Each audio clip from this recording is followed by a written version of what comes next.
Welcome to the Fun Astrology Podcast for Thursday, June 9th, and we're going to set up the weekend right on through, and I'm going to take a little break tomorrow if you guys don't mind. Hope you're doing well. Hope your week has been going good so far. We've got a couple of things in the sky just to set up, and then I've got one little thing that we might keep our eye on. So let's talk about what's ahead of us the next 3 days.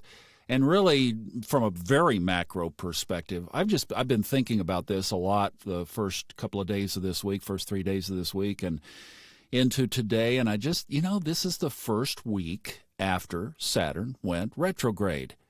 And it has been a very quiet week in the sky. The Schumann resonance chart has been fairly quiet. For the most part, the news has been quiet so far. The equity markets have been quiet, in fact, boring this week. So it's almost like the sky is honoring the process of retrograde. It's almost as though the sky is saying, go to Discord and chat it up with Kristen and the gang and the Fun Astrology Podcast channel on Discord. Perfect. Get the course and review some of the modules in the course. Memorize some of those things. Perfect. Or get a good audiobook or an astrology report and dig into those. Perfect. Today in the sky, no changes from yesterday. Nothing moves. Now, I am looking at the moon this morning, and it is in early degrees of Virgo, 9 degrees as I'm looking at this chart. Well, this is pretty early this morning. It's like, ugh. So, yeah, 9, 10, 11, 12, 13, 14 degrees today, which puts it at a big opposition to all of the Aries planets. So that's Jupiter, Mars, and Chiron. The moon can trigger, and the moon is in between phases. So let's just remember that it is opposite Mars. There's a lot of power. I mean, still a lot of power in Aries right now. So think of that moon as a potential tripwire and watch for something around that. If anything, I think that would be what would show up primarily right now today.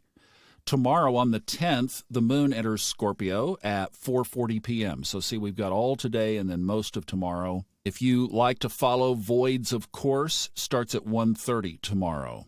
And then just one little aspect on Saturday, and that is about 7 p.m., Venus will conjunct Uranus. So obviously, even if you hadn't remembered Venus moved in, Uranus has been in Taurus forever, so we are talking about Taurus here. Find 16 degrees of Taurus, and you'll see exactly where that conjunction is happening in your own chart. If you are in a relationship, because we are talking Venus, which rules Taurus, if you're in a relationship, surprise him or her this weekend. If you are not in a relationship and you are interested in being in a relationship and you are not online or doing whatever you need to do, don't go to a bar. You know what I think about that. Please keep your consciousness up, but in a high consciousness way. Then you need to be out there on the court. And if you're not, then you probably want to be single. And if you are on the court, say yes to all reasonable requests. You got to be careful. Got to be careful. Do you ever have to be careful? But you know what I'm saying? There's magic in the air around Venus and Taurus combining and igniting surprises around Venusian things. Love and money and beauty and aesthetics and your musical career and your art project.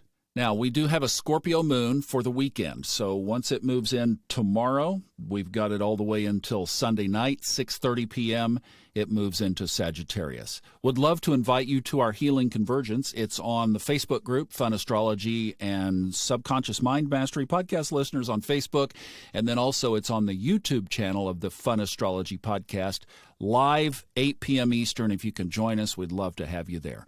I'm going to keep it brief, and let's just honor what Saturn and the sky is telling us, and let's be in quiet contemplation. How about that? I think that's a great way to wrap it up. And I'll take tomorrow off. See you back here on Monday. Sending you all kinds of love. Thank you so much for stopping by, and thank you for your time this week. Have a great weekend. Namaste.